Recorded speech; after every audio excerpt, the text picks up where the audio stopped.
हरे कृष्णा, राधे राधे। आज आपको सूर्य भगवान की एक बहुत सुंदर कथा बताती हूँ। रविवार, इतवार या संडे का दिन भगवान सूर्य नारायण जी का होता है। इस दिन सूर्य देव जी की विधि पूर्वक पूजा की जाती है, उनका व्रत किया जाता है।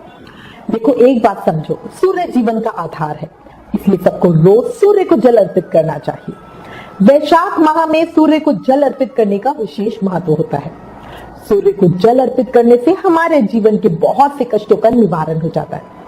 एक बात याद रखना, रविवार को नमक नहीं खाना चाहिए। अब मैं आपको सूर्य नारायण भगवान की बहुत ही सुंदर कहानी बताती हूँ। बहुत समय पहले की बात है, किसी गांव में एक बुढ़िया माई रहती थी, भगवान सूर्य नारायण की सच्ची भक्त। उनका एक ही बेटा था जो काम के लिए शहर में ही रहता था, और बुढ़िया माई गांव में अकेली रहती थी। वो पूजा पाठ, भजन कीर्तन, सत्संग, दान आदि सब बड़े प्रेम और भाव से करती थी। वैशाख का स्नान व्रत हो गया, कार्तिक का स्नान व्रत, मार्गशीर्ष मास के जो व्रत नियम होते हैं, एकादशी व्रत, वो सब कुछ बहुत भाव से करती थी।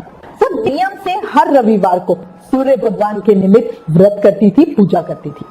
रविवार के दिन वो सूर्योदय से पहले उठती थी, स्नान आदि से निवृत्त होकर बढ़िया अपने आंगन को गोबर से लीप कर स्वच्छ करती थी, अपना चूल्हा चौका बढ़िया लीप कर साफ करती थी। उसके बाद सूर्य देव भगवान के निमित्त व्रत करती थी, उनकी पूजा करती थी, रविवार की व्रत कथा सुनती थी। उसके बाद सूर्य भगवान को भोग लगाकर दिन में एक समय बिना नमक का भोजन करती थी। ये उसका हमेशा से नियम था। सूर्य भगवान की कृपा से बुढ़िया को किसी बात की कोई चिंता या कष्ट नहीं थी। धीरे धीरे उसका घर धन धान्य से भर रहा था।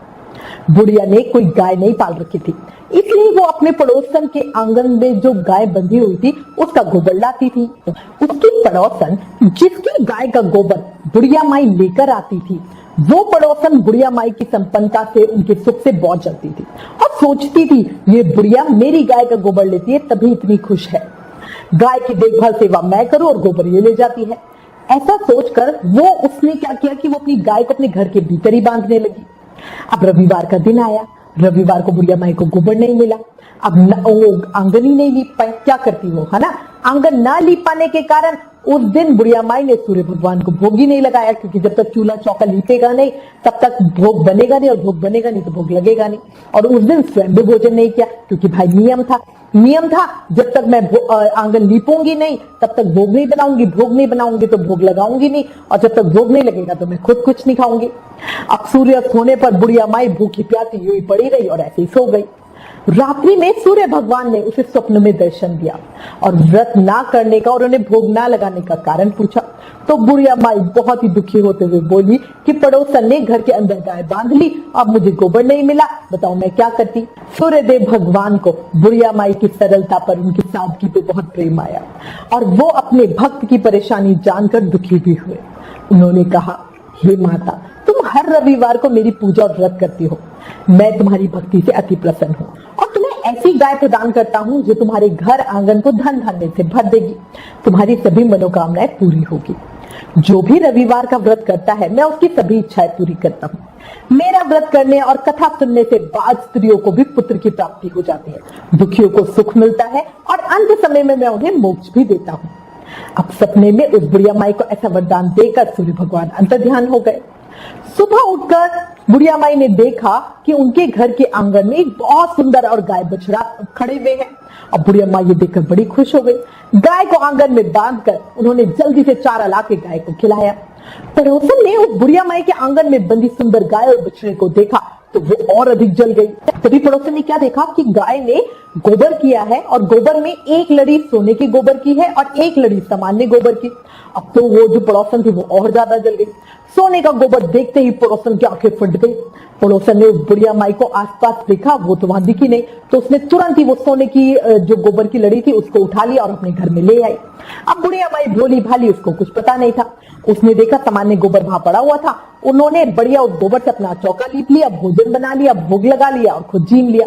अब रोज यही होता, सोने का गोबर चुपके से पड़ोसन ले जाती और सादा गोबर बुढ़िया अपना चौका, जो भी चौका चूल्हा था वो लीप लेती थी। सोने के गोबर से पड़ोसन कुछ ही दिन में धनवान हो गई।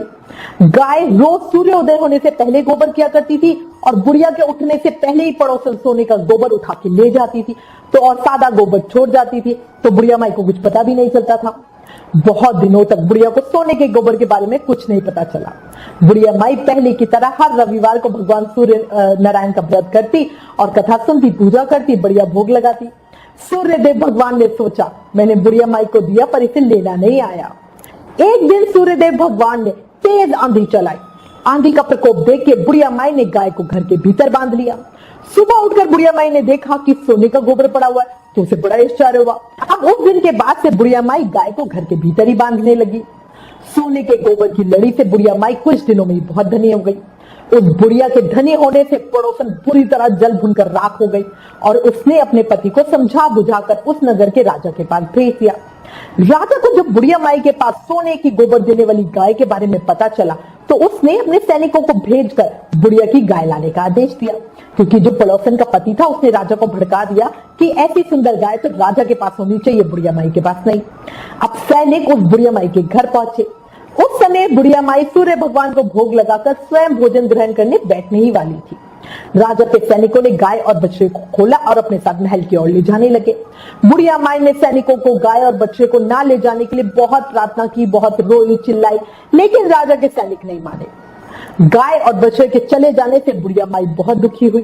उस दिन उसने कुछ नहीं खाया और सारी रात सूर्य नारायण भगवान से गाय और बछड़े को लौटाने की प्रार्थना करती रही। सुंदर गाय को देखकर राजा बहुत खुश हुआ। उधर सूर्य भगवान को भूखी प्यासी बुढ़िया माई की प्रार्थना पर बहुत दया आई और उसी रात को सूर्य नारायण भगवान ने राजा को स्वप्न में कहा, राजन, बुढ़िया की गाय और बछड़ा तुरंत लौटा दो, नहीं तो तुम पर विपत्तियों का पहाड़ टूट जाएगा, तुम्हारा सारा महल नष्ट हो जाएगा। अब सूर्य भगवान को रात्रि में स्वप्न में देखकर राजा बुरी तरह डर गया। सुबह उठ के उसने क्या देखा कि पूरा महल गोबर से भरा हुआ है, बहुत बदबू आ रही है और चारों तरफ गंद बिखरा हुआ है। राजा को बहुत गुस्सा आया। उसने तुरंत गाय और बछड़ा बुढ़िया को लौटा दिया। राजा ने बहुत सा धन दे के बुढ़िया से अपनी गलती के लिए माफी भी मांगी। बुढ़िया माई ने राजा को सारी बात सच बता दी और कहा, मेरे ये गाय और बछड़ा सूर्यदेव भगवान के आशीर्वाद से मुझे मिले हैं। मेरा रविवार का व्रत का नियम था, गोबर से चौका लीप कर भोजन बनाकर भोग लगाकर खाती थी। एक दिन पड़ोसन ने गाय अंदर बांध दी, ना गोबर मिला, ना चौका लीपा, ना भोजन बनाया, ना भोग लगाया, ना खुद खाई। रात में सूर्यदेव भगवान सपने में आए और ये गाय बछड़ा मेरे घर छोड़ गए। ये गाय एक लड़ी सोने की देती है और एक लड़ी गोबर की। पड़ोसन चालाकी से सोने की खुद ले जाती थी और गोबर की मैं रखती थी। एक दिन आंधी आई, मैंने गाय अंदर बांधी तो सोने की लड़ी देखी। तब से रोज गाय अंदर ही बांधने लगी। पड़ोसन को सोने की लड़ी नहीं मिली तो उसने आपसे आके चुगली कर दी। राजा ने पड़ोसन और उसके पति को उनकी दुष्टता के लिए दंड दिया। फिर राजा ने पूरे राज्य में घोषणा करा दी कि सभी स्त्री पुरुष रविवार का व्रत किया करें। रविवार का व्रत करने से सभी लोगों के घर धन धान्य से भर गए, चारों ओर खुशहाली छा गई। सभी लोगों के शारीरिक कष्ट भी दूर हो गए। राज्य में सभी स्त्री पुरुष सुखी जीवन यापन करने लगे। हे सूर्यदेव भगवान, जैसे बुढ़िया माई पर कृपा करी ऐसे इस कहानी को कहते सुनते हुकारा भरते सब पर कृपा बनाए रखना। जैसे पड़ोसन की चालाकी थी ऐसे कोई चालाकी ना करे। सूर्य नारायण भगवान अपनी कृपा सब पे बनाए रखना। बोलो सूर्यदेव भगवान की जय।